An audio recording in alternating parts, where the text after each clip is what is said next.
بے شک آپ کو نہیں اچھی لگتی تو نہ لگے، لیکن جہاں پہ رسپیکٹ دی جائے گی وداؤٹ ریلیجن، کیونکہ وہاں پہ تو ہندو میجورٹی میں ہے، تو ہونا تو یہ چاہیے کہ کہے بھائی ہم تو یہ نہیں کہیں گے آپ نے ہندوستان کا فلیگ جو ہے ہماری میجورٹی ہے بھائی ہم نہیں دیں گے، یہ تو ایک مسلم تھا ہم اس طریقے سے نہیں وہ کریں گے، تو وہ نہیں ہو سکتا تھا، بالکل نہیں ہو سکتا، لیکن نہیں ہوا۔ مودی جی کو ہم جتنا مرضی یہاں پہ پاکستان کے اندر گالیاں دیں یا کچھ بھی کریں، لیکن وہی مودی جی ایز اے پرائم منسٹر وہاں پہ کھڑے ہیں ان کے سرانے، تو یہ بات ہے۔ اور دوسری طرف ہمارے عمران خان صاحب 2 منٹ کا ڈسٹنس ہے وہ نہیں آ رہے، وہ فیونڈل میں ہی نہیں آ رہے۔ یہ ہے کہ کروڑوں پاکستانیوں کے لیے ڈاکٹر عبد القدیر خان جو تھے وہ ایک نیشنل ہیرو تھے، لیکن اگر میں جاؤں 2003-4 میں چلا جاؤں تو اس وقت جو پاکستان کے ملٹری جنرل تھے پرویز مشرف صاحب، ان کو یہ بتایا گیا امریکہ کی طرف سے، اس وقت جو CIA کے چیف تھے جارج ٹینٹ، انہوں نے کہا کہ جو آپ کے ڈاکٹر قدیر خان ہیں وہ نیوکلیئر مٹیریل کے حوالے سے وہ انوالو ہیں، انہوں نے شاید نارتھ کوریا، چائنا اور ممالک کو جو ہے وہ اور مسلم ممالک کو شاید جو ہے وہ نیوکلیئر کچھ ڈیزائنز یا ایکسپرٹیز یا کچھ جو فیسلٹیز جو ہے وہ پرووائڈ کی ہیں، اور نارتھ کوریا کے حوالے سے یہ کہا گیا جی کہ آپ نے وہاں سے میزائل بیلسٹک میزائل ٹیکنالوجی لی ہے اور ان ریٹرن یورینیم انرچمنٹ جو ہے وہ آپ نے مثال کے طور پہ نارتھ کوریا کو یہ فیسلٹیز دی گئی ہیں۔ تو جنرل مشرف اس وقت جنرل مشرف نے ویسے یہ اپنی کتاب میں بھی لکھا تھا کہ یہ میرے لیے بڑی امبیرسمنٹ تھی جب ہمیں بتایا گیا۔ اور اگر آپ چلے جائیں 2001 میں تو جو اس وقت کے پریزیڈنٹ جیسے جنرل مشرف تھے، ان کو جیسے امریکہ کی طرف سے بتایا گیا کہ آپ کے ملک کے جو نیشنل ہیرو ہیں جس کو آپ عبد القدیر خان صاحب ہیں، وہ مشرف کے ایڈوائزر بھی تھے، لیکن وہ کہیں نہ کہیں کسی چیز میں ضرور انوالو رہے، اور امریکہ اس وقت کیونکہ دہشت گردی کی جنگ بالکل شروع تھی تو انہوں نے اس کی سوچا یہ القاعدہ کے ہاتھ نہ لگ جائے، تو ایک بہت بڑا نیریٹو پاکستان کے بارے میں بنا تھا۔ وہ کہ عبد القدیر خان کی پاکستان کے لیے بڑی خدمات ہیں، اس میں کوئی شک نہیں ہے، لیکن میں نے ایک چھوٹا سا ساؤنڈ بائٹ دیکھا ہے جس میں میں آپ کے لیے لے کے آیا ہوں، جس میں وہ ایک صحافی کو انٹرویو دے رہے ہیں اور وہ کہہ رہے ہیں کہ مجھے ریگریٹ یہ ہے کہ میں نے پاکستان کی خدمت کی، کیونکہ پاکستان نے ان کے ساتھ وہ نہیں کیا، وہ عزت نہیں دی جو دینی چاہیے تھی۔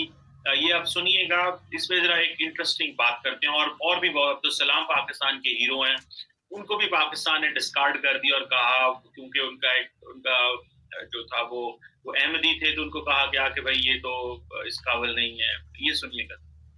ڈاکٹر صاحب زندگی میں کسی بات کا پچھتاوا بھی ہے اس قوم کے لیے کام کرنے کا؟